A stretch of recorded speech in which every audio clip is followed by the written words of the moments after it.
चंद्रशेखर बावनकुळे महाराष्ट्र राज्याचे महसूल मंत्री आहेत आणि पत्रकारावर गुन्हा दाखल केला म्हणून मी त्यांच्या विरोधात निषेध केला म्हणून मला 25 कोटीची मानहानीची नोटीस पाठवली. चंद्रशेखर बावनकुळे, तुम्ही सत्तेत आहेत. प्रश्न हे सत्ताधाऱ्यांना विचारले जातात. तुम्हाला सहन होत नसेल तर सत्तेतून बाहेर पडा. आणि तुम्ही सत्तेत नसलात ना, तुमचं ना आमचं काही घेणं देणं नाही. तुम्ही सत्तेत आहात, महसूल मंत्री आहात. गायरान जमिनीवरती सोलार ऊर्जाचे प्रकल्प तुमच्यामुळे येत आहेत. दलितांच्या जमिनी हिसकावण्याचा GR तुम्ही काढतायत. काही दिवसांनी दलितांकडे जमिनीच राहणार नाहीत असा अजेंडा तुम्ही राबवताय. तुमचं महसूल मंत्री पद आल्यापासून गायरान जमिनी सरकारने बऱ्याच ठिकाणी ताब्यात घेतल्यात. सोलार ऊर्जाचे प्रकल्प झालेत. आणि अशा स्थितीमध्ये आम्ही तुम्हाला प्रश्न विचारायचे नाही तर कुणाला विचारायचे? तुमच्यावर टीका करायची नाही तर कुणावर करायची? सत्ताधारी आहात म्हणून टीका करतोय. महसूल मंत्री होते त्यावेळेस आम्ही तुमचं नाव बी घेत नव्हतो. महसूल मंत्री पदावर राहायचं आणि टीकाही करायची नाही, आणि मग या नोटीस पाठवून दमदाटी करायची. काय होणार आहे? या असल्या नोटीसने काय होणार आहे? दलित आदिवासींवरती अशा पद्धतीने नोटीस पाठवून दबाव आणताय, आमच्या नादी लागताय. आमच्याकडे गमावण्यासारखं काही नाही. चंद्रशेखर बावनकुळे,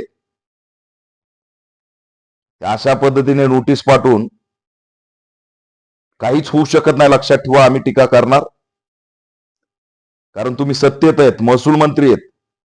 ज्या दिवशी तुमचं पद गेलं, तुमचा आमचा संबंध नाही. तुमचं धोरण चुकलं, आम्ही टीका करणार. राज्याचे मुख्यमंत्री देवेंद्र फडणवीस यांनाही आम्ही प्रश्न विचारतो. देशाचे पंतप्रधान नरेंद्र मोदी यांनाही प्रश्न विचारतो. सत्तेत आहेत म्हणून प्रश्न विचारतो. मुख्यमंत्र्यांना मी मागणी करतो की आपल्या मंत्रिमंडळातील मंत्र्यांना समज द्या. पत्रकार कार्यकर्ते आवाज उठवतात तर नोटिसा पाठवताय. कोण आहे हा वकील? किती जणांना आतापर्यंत नोटीस दिल्या? त्याची चौकशी करा. उठायचं, नोटीस द्यायची. ठीक आहे, त्या ठिकाणी दुसरं कुणी असेल, भयभीत झालं, सुसाईड केलं एखाद्या दलितांनी, आदिवासींनी. रामेश्वर दरेकर एक आदिवासी आहे. त्यांनी स्वतःला जर तिथं काही करून घेतलं तर कोण जबाबदार आहे? दलितांच्या, आदिवासींच्या पत्रकारावरती, बहुजनांच्या पत्रकारावरती, सोशल मीडिया चालवणाऱ्यावरती तुम्ही नोटिसा पाठवताय. त्यात रविराज साबळे, रामेश्वर दरेकर, मी असे 7 जणांना नोटीस पाठवली. काय गुन्हा आहे? सत्तेत असणाऱ्या मंत्र्याच्या विरोधात बोलायचं नाही, चुकीच्या धोरणाच्या विरोधात बोलायचं नाही. अभिव्यक्ती स्वातंत्र्य आहे की नाही? लोकशाही आहे की नाही? की हुकुमशाही सुरू झाली हे तरी जाहीर करा, म्हणजे आम्हाला त्या पद्धतीने भूमिका घ्यायला. हे अघोषित आणीबाणी अशा पद्धतीने नोटिसा द्यायच्या. 25 कोटीची नोटीस नितीन गडकरी देणार, 50 कोटीची नोटीस मुकेश मोहनला. तो दलित आहे, म्हणजे दलितांनी आवाज उठवायचा नाही. त्यांच्या जमिनी गायरान चालल्यात तरी त्यांचा आवाज उठवायचा नाही. 25 कोटीच्या नोटीसी, 50 कोटीच्या नोटीसी. कार बाबा, तुमच्या विरोधात धोरणावरती बोललं म्हणून हे चालणार नाही. मी पॅन्थर आहे आणि मी भेटणार आहे, लक्षात ठेवा. चंद्रशेखर बावनकुळे हे योग्य नाही. तुम्हाला जर सहन होत नसेल ना तर सत्तेतून बाहेर पडा, राजीनामा द्या. तुम्हाला कोणी विचारणार नाही. सत्तेत आहात म्हणून जनतेचे आहात, मंत्री आहात म्हणून जनतेचे आहात. तुमच्याकडलं लोकप्रतिनिधित्व गेलं, संविधानिक पद गेलं, तुमचा आणि आमचा संबंध नाही. सत्तेत आहेत तर टीका सहन करा. आणि देवेंद्र फडणवीस या सगळ्यांना केडर द्या.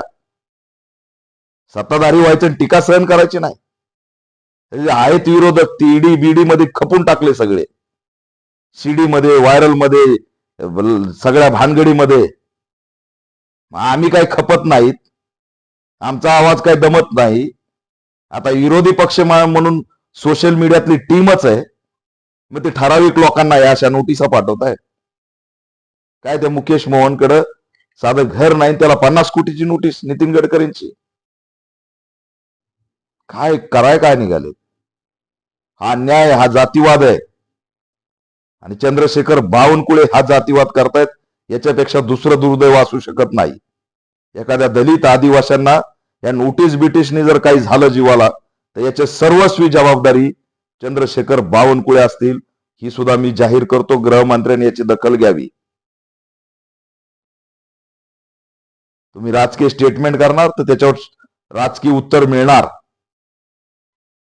शेतकऱ्यांच्या प्रॉपर्टीवर जाणार तर त्याच्यावर तुमच्या वैयक्तिक याच्यावर सुद्धा लोक बोलणार. उलट तुम्ही माफी मागितली पाहिजे. का बरं म्हणले नाही? शेतकऱ्यांचे मन दुखवले असतील तर माफी मागतो. दलितांच्या जमिनी, गायरान जमिनी चालल्यात हे तुम्हाला दिसत नाही? सातबऱ्या असणाऱ्या आमच्या दलित बांधवाच्या, आदिवासी बांधवांच्या जमिनी हिसकावून घेऊन तिथे सोलार ऊर्जा प्रकल्प उभा केला जातो. महारवतनच्या 5.5 लाख एकर जमिनी कुणाच्या ताब्यात आहेत? करू शकता तुम्ही त्या जमा? देऊ शकता तुम्ही ते महारवतनच्या जमिनी आम्हाला? त्या महारवतन जमिनी लुटल्या जात आहेत, त्याच्यावर तुम्ही भूमिका घेत नाहीत. पण तुमच्या विरोधात कुणी बोललं की 25 कोटीची मानहानी, काय होणार आहे? यांनी काही होत नसतं, लक्षात ठेवा. अशा पद्धतीने टार्गेट करणं थांबवा, अभिव्यक्तीची हत्या थांबवा. आम्ही निषेध करतो. अशा पद्धतीने दमनशाही आणि दडपशाहीना अघोषित आणीबाणी सुरू आहे. लवकरच निर्णायक भूमिका आम्ही घेणार, रस्त्यावर उतरणार. पत्रकारांनी बोलायचं नाही, सोशल मीडियातून बोलायचं नाही. मुक करता सगळ्यांना. पट्ट्या द्या, पट्ट्या बांधून फिरवा, शासनाची GR काढा. बोलायचंच नाही लोकशाहीमध्ये. कोण रोखणार आम्हाला? आमचा बाप डॉक्टर बाबासाहेब आंबेडकर, एवढं लक्षात ठेवा. आणि चुकीच्या बिळात हात घालू नका, कुणीही असो. आम्ही कुणालाही सोडलेलं नाही.